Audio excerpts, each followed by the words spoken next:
Hi, I'm Joseph Telushkin, and I had the great pleasure and honor of working on the introduction to this new JDC Haggadah. And I wrote the commentary. My name is Ari Goldman.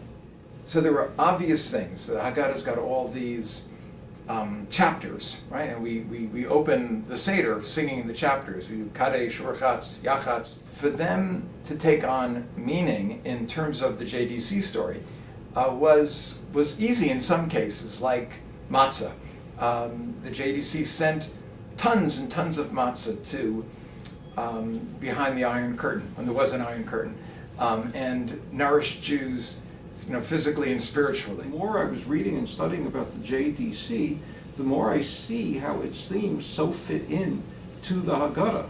What I really became aware of in working on this Haggadah was the extent to which the JDC has played such a vital role, more than any other organization I could think of, on a day-to-day basis in really taking Jews, helping them get liberated from slavery or from terrible persecution, and really rebuilding their lives. And it's dramatic work, and as I had occasion to write in the introduction, take any one of these things that the JDC has done, and it would be Dayenu, it would have been sufficient alone to justify such an organization. The holy work that the Haggadah celebrates, the celebration of a people being liberated from slavery and setting the stage for their integration into whole lives, this is a work that's been carried on in our day by the JDC, and so it was very inspiring to work on this.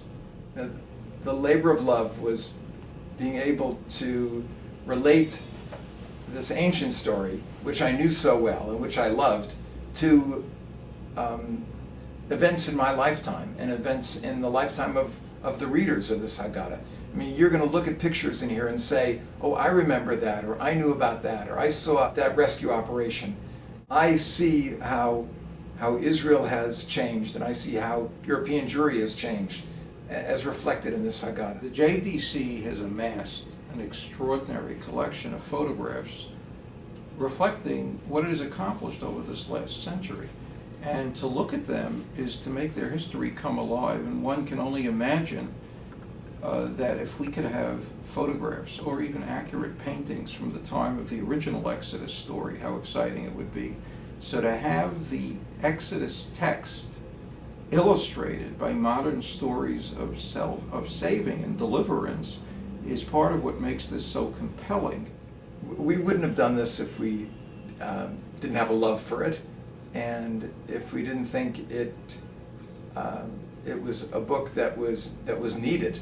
The Haggadah story has lasted a long time, and it's a timeless story. This book has the effect of motivating its readers to think in terms of what they need to do now. Not just what God did for us in liberating us from Egypt, but the role we need to play in continuing the story of that liberation.